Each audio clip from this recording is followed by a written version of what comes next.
Welcome back to the Knick-Knack Review.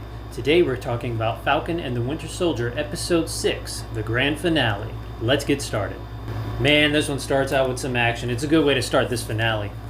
It kind of starts where the last one left off, where Sam was opening that briefcase from Wakanda, and you pretty much knew it was going to be a new suit, but it actually, you get to see the full-on suit once he comes in, and he makes this huge Kool-Aid Man entrance right through the window, throws that shield, breaks the window, and just rolls right in, and then he's just like, hey! I have to say, I am very pleased with the suit. I've seen it in the comic books many times. I've never read any of the issues that he actually became Captain America, or actually wore the suit, but I've seen it many times, and it looks pretty accurate. I will say this, once Sam makes his entrance, Batroc is not far behind, and it doesn't take him long to find him, and he's like, alright, come on, let's fight. One thing I will say, though, the fight between Sam and Batroc, or should I say Cap and Batroc, it wasn't very pleasing to the eye. They had some good scenes, but it was more of a, him and Sam were just kind of, okay, let's go, and then wham, one punch would be thrown, and then they would cut to the Flag Smashers, which I really didn't care about that much.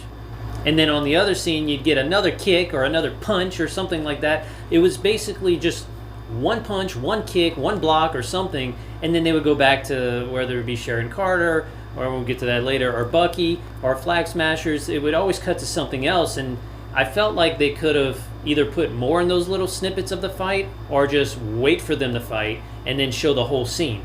And when they actually finished the fight, it was a nice little fight. Sam definitely looked like he improved from the very first episode when he was fighting in that plane. But I just found that, okay, so you're Captain America now, you're obviously not a super soldier, you're obviously not as skilled as Steve Rogers was, but you still want to, I don't know, I feel like you're representing that title, so therefore you should be better, because he did a whole training montage in the episode before this one.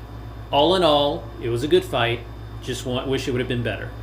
And as I mentioned before, Sharon Carter makes her appearance, and she's back in the States coming to help out her friends.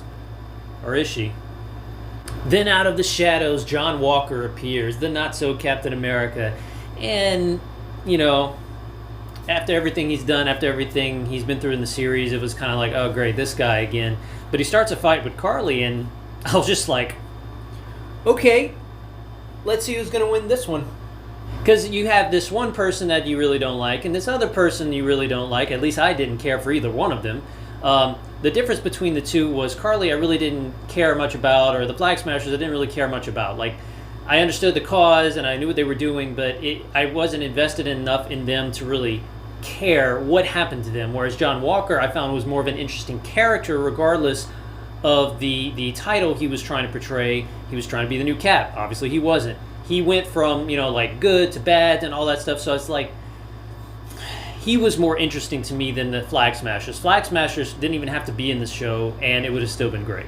But then you got old new Cap versus Carly, and it's it was a win-win for me. Whoever won, it was kind of okay, but at the same time, I'm like, yeah, go ahead, Cap. One impressive scene, considering that it's a TV series, and I know this has a bigger budget than most TV series, so I can't really make the comparison too much, but it is considered a series, a mini-series. The scene that I'm referring to is the helicopter scene where Sam makes an impressive save. It was really cool. I love how he utilizes Red Wing. He did that a few times in the earlier episodes, but I really enjoyed the way he does it, since he's not a real bird, he's an AI, and he really gets to just utilize him kind of like a mini Jarvis, but he just doesn't talk back in the same way. Love how he located someone that has experience in helicopter flight, and just communicate really well with them, and just make an impressive save all around. I thought it was done really, really well. And one thing I will say about Sam being the new Cap is just it's really cool, because it's like Captain America with wings, except you don't have a super soldier serum, and it's a nice mix-up. You get something new, but something familiar. Ever since Endgame, when Cap handed the shield to Sam, I thought, okay, so are they going to go with the comic-accurate Falcon, or should I say Captain America, where he has the shield and the wings, or were they going to take the wings off? Because in the previous episode, you saw the wings get broken off. So therefore, I thought, okay, so he's going to lose the Falcon persona completely, no wings, nothing, and just take the shield and become the new Cap. Well, that wasn't the case after Bucky brought a nice little Wakanda surprise and gave him basically a vibranium suit, I would imagine. One scene that I really appreciated because it gives this character a very good story arc.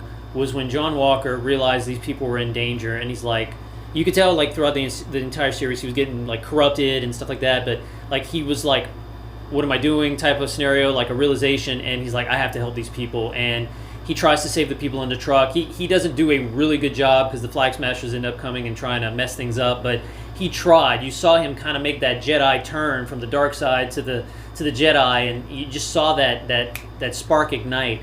And it was a nice scene because you're like, okay, so wait a minute, he tried to help them. Is he on Sam and Bucky's side now? Or was that just him trying to do something good for them, but then I'm going to go still fight Falcon and Winter Soldier? Or rather, Cap and Winter Soldier. Still got to get used to that. Well, that question gets answered rather quickly in the next scene because there's Walker with Cap and Bucky, and they're running to track down Carly.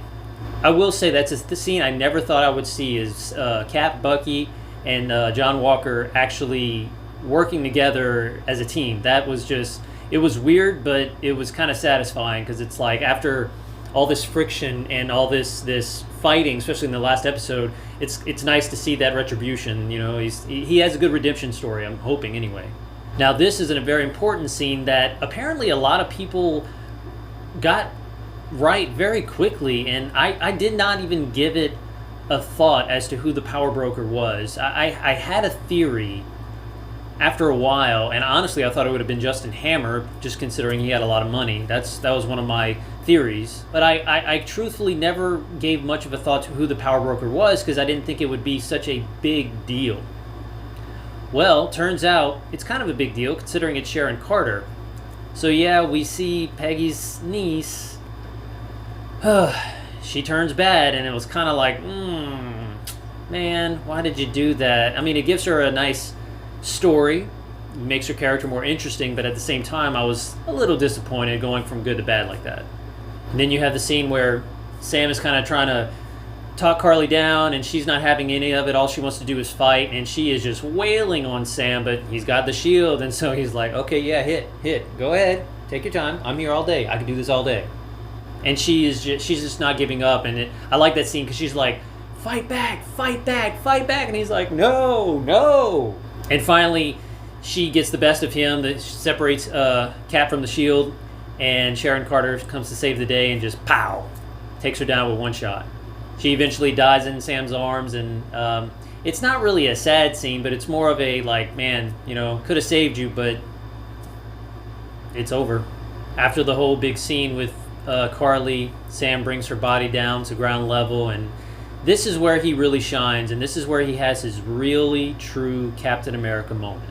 He addresses the crowd and just, I don't want to go into it in case you haven't seen much of it yet, but he just gives a really good speech, and it's worth viewing. Now there's a scene after his speech that kind of, I don't know, maybe I missed something here, but it kind of confused me a little bit. It was the Flag Smashers, the remaining of them, they were put into this police vehicle, if you will, and armored vehicle, and they were getting taken away, and one of the security personnel just looked at them and uttered their phrase, and I thought, oh, okay, so this security person is working with them. Well, the truck drives away, and then kaboom, it blows up, and I was like, was that supposed to happen? And then I swear, oh my gosh, so the camera cuts to this old guy with a little device that, okay, he basically blew it up. I swear I thought that was Patrick Stewart, and I'm like, oh my god, Professor Xavier just killed somebody. Is this where the X-Men come in? I was freaking out. But just for a second, because it was obviously not him once you saw a close-up of the guy, and I was like, oh. I don't know. I'm really anxious to see all the Fox properties come back to Marvel and kind of slowly get introduced, but I'm kind of like really anxious about it. In the final scenes, we get back to John Walker, and he's talking to Val. Well, he's not in the scene yet, but Val is there with his wife, and he walks out in the comic book accurate U.S. agent costume, and it looks great. I've never disliked the U.S. agent, although I've never been a huge fan of his. Of course, I always preferred Cap over him, but I've always liked the character in general in any of the comic books I've seen him in and that I've read. But it was nice to see that comic accuracy come to life, much like Sam's costume in general. But it was a nice little reveal, and then to actually say, when Val called him the U.S. agent, I'm like, oh man, that's just the icing on the cake right there. I loved it. Obviously, they have more planned for this character, whether he lead the Dark Avengers or whether he comes in with the Thunderbolts. Who knows at this point? Next scene, we see Bucky in a scenario that I was really dreading, because I figured this would happen after episode 1. You kind of knew this was going to happen. He approaches his friend at his apartment, the old guy, and he comes clean about being the Winter Soldier and saying, look, your son was murdered by me. I wasn't in control. And he did his best, and the guy cried. They didn't really get into a lot of detail of the reaction, but you pretty much know what happened and how it went down. Next scene, you see him pass the restaurant where him and his daughter, or him and his granddaughter, don't recall, are just together at the restaurant, and she sees Bucky but doesn't react, and he just goes about his way knowing that he'll never see them again, and just feeling really bad. And I've really felt bad for Bucky, because I'm like, geez, man, how many hits is this guy gonna take, and how many more can he take? I just really feel for Bucky, that's all. Sam and Isaiah actually meet up once again, and they have a very special moment. After having a nice long talk about him being the new Cap, he has a nice little surprise for Isaiah, and you could just see it in his face that he's like, oh my gosh, I'm actually finally getting recognition of all the hard work that I put in World War II, and people will know my story. It's no longer hidden. I don't have to hide. Now, whether he actually comes out and says, hey, everyone, this is where I've been, it doesn't matter, because his story is out there, and that's really important. One little detail that I did notice is whenever the title screen comes out at the end, it says Captain America and the Winter Soldier. And I thought that was awesome how it went from Falcon and the Winter Soldier to Captain America and the Winter Soldier. I just thought that was a nice little piece of detail that it really didn't need to add, but it was significant. All in all, this finale was a great finale. It actually seemed like it was a little bit shorter, but it wasn't. It was the main focus in that building. The whole episode is in the building. Then you have everything at the end with the old guy and Isaiah and stuff like that. And then Bucky and Sam, they end up being in Louisiana and having a big old gathering, and Bucky is accepted by the entire family. And I thought that was a nice scene. It was good to see Bucky happy, and it was good to see him in a normal setting versus always being in a war, much like Steve was. But again, this episode was great. This was a great finale, and it ended. It actually had an end credit scene with Sharon Carter. She's been pardoned completely, so she's completely free of all her crimes. And the first thing she does is give a call to somebody we don't know, and is like, "Now I have access. I'm in the CIA. I have access to all these files. What do you want to do first?" And I'm like, "Oh no, Sharon, Sharon. No, I like the character, and now she's gonna be a villain." So I'm like, ugh. Well, that about does it for this episode. It was a great series. I'm really glad it's finally all out, and we got to really see something that we really didn't think we were going to see. Make sure to leave a comment down below and let me know what you thought of the finale. Let me know every detail, anything I might have missed. Just give me your thoughts on everything, and I'd love to hear about it. While you're there, don't forget to, well, you know what to do. As always, I am Clint the Knickknack, and I will see you on the next one.